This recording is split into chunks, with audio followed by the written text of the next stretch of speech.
പോലീസ് തെരഞ്ഞെടുപ്പ് പെരുമാറ്റച്ചട്ടം നിലനിൽക്കുന്നതിനാൽ. Assalamualaikum, halo sahabat, apa kabar? Semoga sehat selalu dan senantiasa berlimpah rezeki ya. Ketemu lagi sama SLMT TV yang temenin sahabat dengan cerita-cerita dari film pilihan.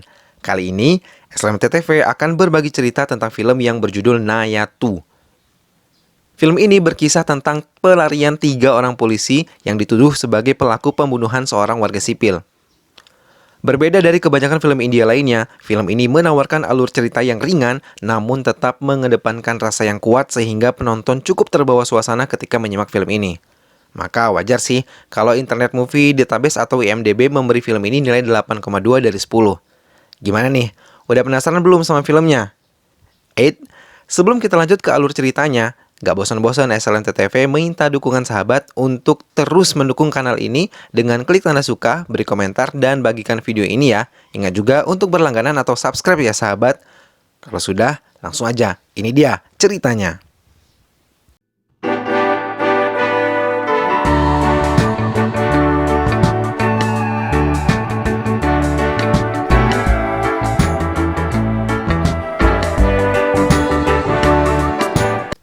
Pada 30 menit pertama film ini menggambarkan rutinitas harian para tokoh utama, yaitu Praven, yang merupakan seorang polisi yang bertugas menjadi ajudan atasannya, yaitu Manian. Mereka terlihat selalu bersama kemanapun. Manian adalah polisi senior, sedangkan Praven adalah bujang tua yang menjadi supir kemanapun Manian pergi. Praven memiliki ibu yang sedang sakit-sakitan, sedangkan Manian adalah kepala rumah tangga dengan seorang putri yang sangat dicintainya. Di salah satu momen Praven mengantar Manian, ia bertemu dengan seorang perempuan yang menebeng mobil yang ia kendarai. Perempuan tersebut bernama Sunita. Sunita adalah polisi wanita yang sekantor dengan Praven. Namun karena Praven baru di tempat tersebut, ia belum mengenal semua rekannya. Sunita memiliki seorang ibu berusia lanjut yang tinggal bersamanya. Suatu ketika seorang pemuda bernama Biju berada di kantor polisi karena dilaporkan telah melecehkan seorang wanita. Biju datang dengan membawa teman-temannya. Ketika diperiksa, Biju tidak bersifat kooperatif dan membuat keributan. Akhirnya, ia dimasukkan ke dalam sel. Namun, teman-teman yang menunggu di luar membuat keributan menuntut agar Biju dilepaskan. Kemudian, setelah kepala polisi setempat mendapat telepon dari tokoh pemerintah setempat, Biju pun dibebaskan. Bentar. Ini mirip banget sama kayak negara mana gitu yang nggak asing. Yang punya orde alias orang dalam, segala urusan jadi mudah. Udahlah, lupa negara mana. Kita lanjut. Pada malam harinya, Manian, Praven, dan Sunita menghadiri pesta di rumah salah satu tokoh politik bernama Babu. Buset, nih orang kaya tapi namanya Babu ya. Mereka ke sana diantar oleh Rahul, keponakan Manian. Sepulang dari tempat pesta, tiba-tiba mobil yang mereka tumpangi menyerempet pengendara motor hingga terjatuh.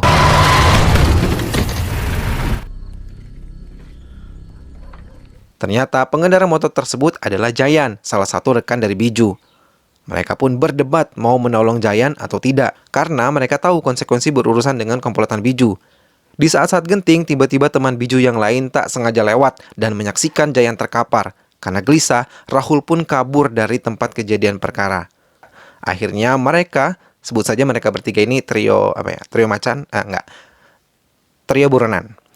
Nah, trio buronan ini membawa Jayan ke klinik. Di sana teman-teman Jayan dan Biju tengah nongki alias nongkrong. Namun sayang sesampainya di klinik, Jayan sudah gugur alias tewas.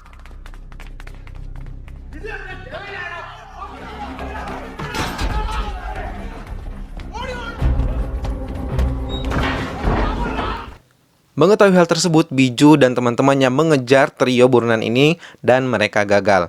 Trio buronan berhasil kabur dan kembali ke kantor polisi tempat mereka bekerja. Di kantor polisi, mereka menjelaskan bahwa mereka tidak bersalah. Namun, atasan mereka malah berniat menangkap mereka dan menjadikan mereka tersangka. Hal ini dikarenakan desakan oleh pimpinan daerah tersebut yang menginginkan tersangkanya tertangkap. Karena jika tidak, kasus tersebut dapat mengganggu jalannya pemilu yang akan segera berlangsung dalam beberapa hari.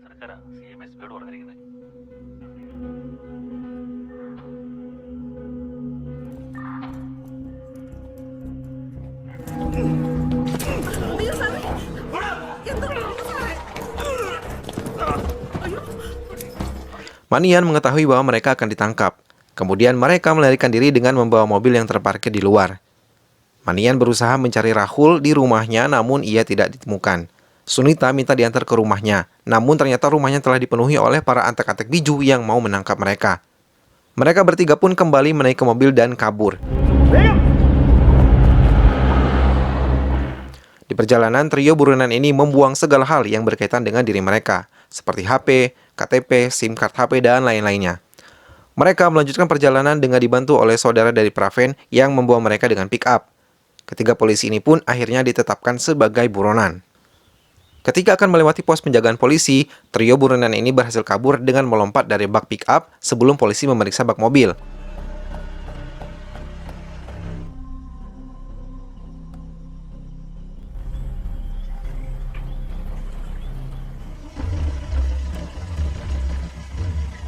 Mereka pun berhasil lolos dari pemeriksaan dan melanjutkan perjalanan sampai di sebuah trotoar. Mereka berhenti dan lanjut berjalan kaki.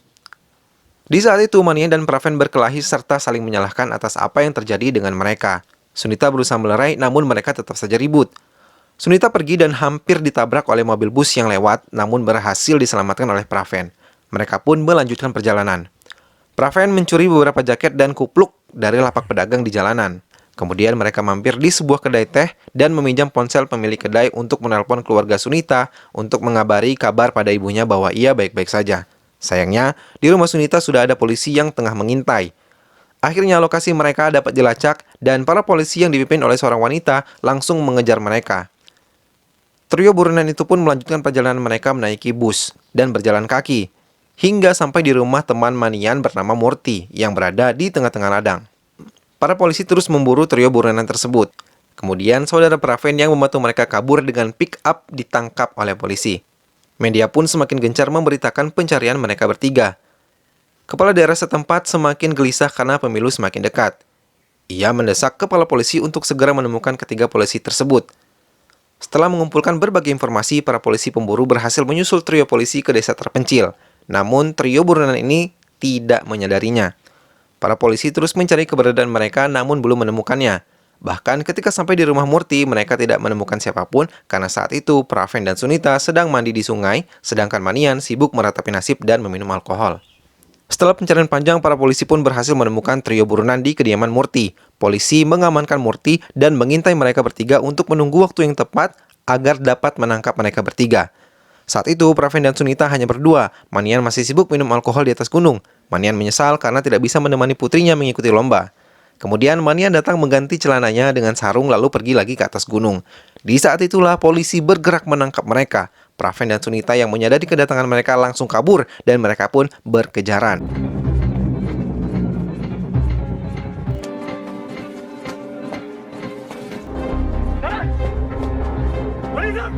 Ketika sampai di bangunan tua di atas gunung, Praven terkejut mendapati Manian telah mati bunuh diri. Praven melihat ponsel Manian yang terjatuh lalu menyimpannya. Para polisi pun berhasil menyusul mereka dan mereka pun tertangkap. Mereka pun dibawa ke kantor polisi. Di sana, Praven dan Sunita diminta untuk membuat surat pernyataan bahwa Manian telah bunuh diri di kantor polisi. Rekaman deklarasi Manian di ponsel tersebut pun dihancurkan oleh petugas yang memaksa Praven dan Sunita mau membuat surat pernyataan tersebut. Sunita pun menolak. Ia tidak mau berbohong atas kejadian itu. Kemudian tim forensik datang dan menyelidiki mayat Manian yang telah tergantung di ruang tahanan. Di luar kantor, para warga dan wartawan telah berkumpul karena kepo dengan situasi yang terjadi.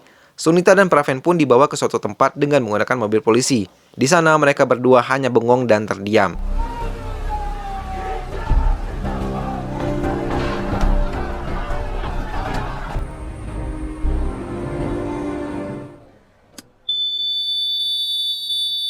Film pun selesai. Nah, sahabat, begitulah alur cerita Nayatu ini. Film ini memang memiliki akhir yang sedikit menggantung dan menyisakan banyak pertanyaan. Tidak diketahui Sunita dan Praven akan dibawa kemana dengan mobil tersebut. Apakah mereka telah membuat surat pernyataan atau belum? Semua sengaja dibuat menggantung oleh penulis cerita. Mungkin penulis ingin membuat kita sebagai penonton menerka-nerka dan membuat teori sendiri tentang kelanjutan film tersebut. Entahlah, yang jelas, film ini layak banget buat kalian tonton ya sahabat. Jalan ceritanya benar-benar ringan. Alur ceritanya maju sehingga mudah dipahami. Akting para pemainnya sangat alami, membuat kita yang menonton menjadi terbawa suasana. Semoga cerita film ini menghibur sahabat di rumah ya.